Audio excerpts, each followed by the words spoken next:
Hi, நான் தான் உங்க மாலா அக்கா பேசுற. இன்னிக்கு நான் ஒரு தரமான கிரைம் ஸ்டோரி கொண்டு வந்து இருக்க.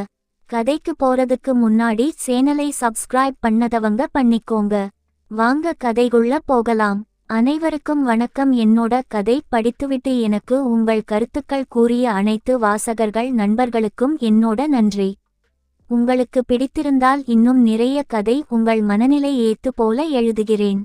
கதை மிக நீளமானது, எனவே கொஞ்சம் பொறுமையாக இருந்து கதையை படிக்கவும். நான் உங்களுக்கு உத்தரவாதம் தருகிறேன், நிச்சயம் இந்த கதை மிக சுவாரஸ்யமாக கதையாக இருக்கும். ஆண்கள் இருந்தால் பெண்களே இருந்தால் இந்த கதை படித்துவிட்டு நிச்சயம் சுண்ணாம்பு அடிக்காமல் இருக்க முடியாது. சரி, கதைக்கு போகலாம். நான் கோவை சேர்ந்த கவின். கதைக்காக பெயர் மற்றும் செய்கிறேன். மாதன். எல்லோரும் என்னை மாத்து என்றுதான் அழைப்பார்கள். நான் இன்ஜினியரிங் முடித்தேன். என் பெற்றோருக்கு நான் ஒரே மகன். அப்பாவும் அம்மாவும் மிக இளம் வயதிலேயே திருமணம் செய்து கொண்டார்கள். அவர்களின் திருமணத்தின் போது அப்பாவுக்கு 22 வயது, அம்மாவுக்கு 18 வயது. பள்ளி படிப்பை முடித்த பிறகு என் தந்தைக்கு திருமணம் நடந்தது. திருமணத்திற்கு பிறகு அவள் படிப்பை தொடர்ந்தாள். என் அப்பா நான் 5ஆம் வகுப்பு படிக்கும்போது காலமானார். நம் வாழ்க்கையை நடத்துவதற்கு போதுமான பணத்தை அவர் எங்களுக்காக சேர்த்து விட்டு சென்றுள்ளார். என் அம்மா ஒரு கல்லூரியில் விரிவுரையாளராக பணியாற்றி வந்தார். ஒவ்வொரு மகனும் விரும்புவதைப் போல நான் என் தாயை நேசிக்கிறேன். வண்ணப் புடவைகள் அணிவது, குங்குமம், பூக்கள் வைப்பது போன்ற உடைகளை அவள் விரும்புவாள். என் அப்பா இறந்துவிட்டதால் கூட என் அம்மா சின்ன வயது என்பதால் எங்கள் உறவினர்களும் அவளை பழையபடி சாதாரணமாக உடை அணியச் சொன்னார்கள். இப்போது நான் என் அம்மாவை பற்றி சொல்கிறேன். அவள் பெயர் பரிமளா. அவளுடைய வயது 39, ஆனால் அவள் மிகவும் இளமையாக தெரிகிறாள். அவள் பார்க்க நடிகை மீனா போலவே இருப்பாள். அவளுடைய தலைமுடி கருமையாகவும், ஏனென்றால் நானும் என் அம்மாவும் மட்டுமே, அவள் என்னை ஒரு சிறு குழந்தையைப் போல என்னை பார்க்கிறாள். வீட்டு வேலைகள் அனைத்தையும் அவளே கவனித்துக் கொண்டிருந்தாள். அவள் வார இறுதி நாட்கள் முழுவதையும் என்னுடன் மட்டுமே கழிப்பாள். பாடங்களில் என் சந்தேகங்களை எல்லாம் தீர்த்து வைப்பாள். அவள் என்னை ஷாப்பிங், திரைப்படங்கள் மற்றும் பிற இடங்களுக்கு அழைத்துச் செல்வாள். நான் அவளுடைய ஒரே மகன். என் அப்பாவுக்கு பிறகு அவளுக்கு எஞ்சியிருக்கும் ஒரே மகன் என்பதால் அவள் என்னை மிகவும் நேசித்தாள். அவள் கோபத்தை என் மீது காட்டவே இல்லை. இறுதியாண்டு தேர்வுகளை முடித்துவிட்டு விடுமுறையில் இருப்பதால் முடிவுகளுக்காக காத்திருக்கிறேன். அந்த நேரத்தில் என் அம்மாவும் என்னை எந்த வேலையிலும் வாங்கவும் இல்லை. நான் வேலையை பற்றி கவலைப்படவில்லை. மாறாக நான் விரும்பும் அளவுக்கு ரெஸ்ட் எடுக்க சொன்னாள். சொல்லப்போனால் வீட்டில் பகலில் எனக்கு மிகவும் சலிப்பு ஏற்படுகிறது. எனது நண்பர்கள் கூட தங்களுடைய பெற்றோரை பார்க்க தங்கள் இடங்களுக்குச் சென்றுவிட்டனர், ஏனெனில் அவர்களில் பெரும்பாலோர் விடுதியில் இருப்பவர்கள். அதனால் என் அம்மாவிடம் அவர்களை பற்றி சொன்னேன். அவள் என்னை ஜிம்மிற்கு அல்லது திரைப்படம் அல்லது விளையாட்டு போன்ற வேறு ஏதேனும் பொழுதுபோக்கு செல்லச் சொன்னாள். அல்லது தாத்தா வீட்டிற்குச் செல்லு. நான் என் சொந்த ஊருக்குச் செல்வதில் ஆர்வம் காட்டவில்லை, ஏனென்றால் அவள் தனியாக இருப்பாள். மாறாக நான் தொடர்ந்து ஜிம்மிற்கு செல்வதை முடிவு செய்தேன். அதனால் சில சமயம் நண்பர்களோடும் சில சமயம் அம்மாவோடும் திரைப்படங்களுக்குச் பார்க்கச் சென்றேன். அது மட்டுமல்லாமல் தினமும் என் வீட்டில் அமர்ந்து இணையதளங்களில் திரைப்படங்கள், கல்வி மற்றும் நிச்சயமாக சம்பவம் பற்றிய அனைத்து தளங்களையும் நான் பார்க்க ஆரம்பித்தேன். ஒரு நாள் நான் ஒரு இணையதளத்தை கண்டேன். நான் வீடியோ ஒன்றை கிளிக் செய்து பார்க்க ஆரம்பித்தேன். இது எனது சந்தோஷம் ஆக்கியது. எல்லா வீடியோக்களையும் பார்ப்பது வழக்கம். ஒரு நாள் மாலை என் அம்மாவுடன் உட்கார்ந்து நான் அவளிடம் சம்பவம் பற்றி அர்த்தம் கேட்டேன். அம்மா, நான் ஒன்னு கேக்குறான், அதுக்கு எனக்கு அர்த்தம் சொல்லுங்க. அம்மா, மவும் ஓகேட்டா, என்ன வார்த்தைன்னு சொல்லு.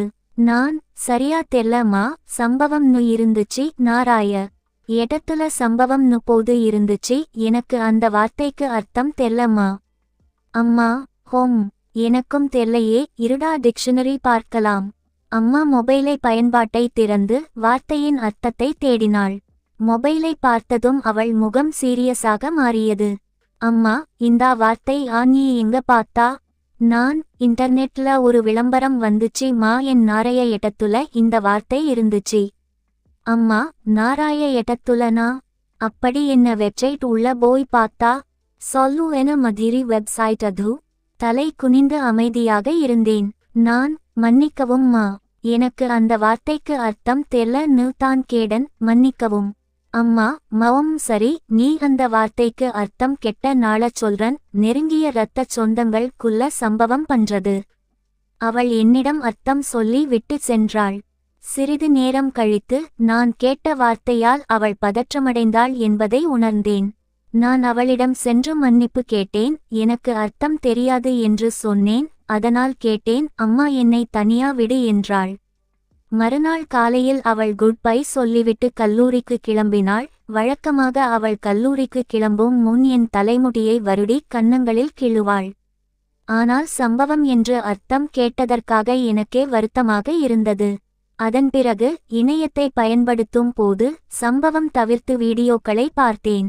சில நாட்களில் அவள் படிப்படியாக இயல்பாகி அவள் சாதாரணமாக நடந்து கொண்டாள். நான் மிகவும் மகிழ்ச்சியாக உணர்ந்தேன்.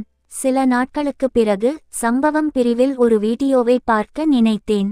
இது என் அம்மாவை ஒரு பெண்ணாக நினைக்கும் நிலையை மாற்றியது. பின்னர் நான் என் அம்மாவை ஒரு புதிய பரிமாணத்தில் பார்க்க ஆரம்பித்தேன். அந்த வீடியோ தாய் மகன் சம்பவம் படம். காணொளியை பார்த்த பிறகு எனக்கு ஏற்பட்ட உணர்வை என்னால் விளக்க முடியாது.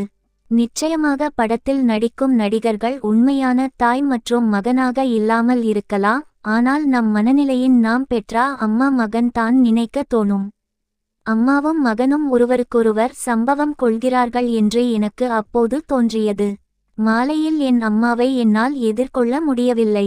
என் அம்மாவிடம் என்னால் சாதாரணமாக நடந்து கொள்ள முடியவில்லை. அப்படியொரு படத்தை பார்த்ததற்காக என்னை நானே திட்டிக் கொண்டேன். அடுத்த 2 நாட்களுக்கு இன்டர்நெட் பயன்படுத்தவில்லை. 2 நாட்களுக்கு பிறகு என் மனம் வீடியோக்கள் மற்றும் சம்பவம் கதைகளைப் பற்றி மட்டுமே சிந்திக்க ஆரம்பித்தது. அம்மா மகன் கதைகள் வீடியோக்கள் மற்ற விஷயங்களை விட எனக்கு மிகவும் சுவாரஸ்யமாக இருப்பதால் அவற்றை மட்டுமே படிக்க பார்க்க ஆரம்பித்தேன். நாட்கள் செல்லச் செல்ல எனக்கு அவள் மீது ஆர்வம் வந்தது. அம்மாவுடன் பேசிக்கொண்டிருக்கும் போது அவள் கண்களை பார்ப்பதற்கு பதிலாக வேறு எதையோ பார்க்க ஆரம்பித்தேன். நான் அவளை மேலிருந்து கீழாக கவனித்துக் கொண்டிருந்தேன். நான் என் அம்மாவை மட்டும் நினைத்து சுண்ணாம்பு அடிக்க ஆரம்பித்தேன் மற்றும் அம்மா மகன் விஷயங்களை இணையத்தில் பார்க்க ஆரம்பித்தேன். அதற்குள் அவள் என் கனவு ராணியாகிவிட்டாள். நான் அவளை எப்போதும் பார்த்து கொண்டே இருந்தேன். நான் அதை அன்பு என்று சொல்ல மாட்டேன், ஆனால் அது ஒரு காதல் கலந்த உணர்வு. அப்படித்தான் அந்த நாட்கள் சென்றன. அடுத்த 2 நாட்களில் எனது பிறந்த நாள் நெருங்கிக் கொண்டிருந்தது. எனது 21வது பிறந்த நாளுக்கு ஷாப்பிங் செய்ய அம்மா லீவு எடுத்திருந்தார்.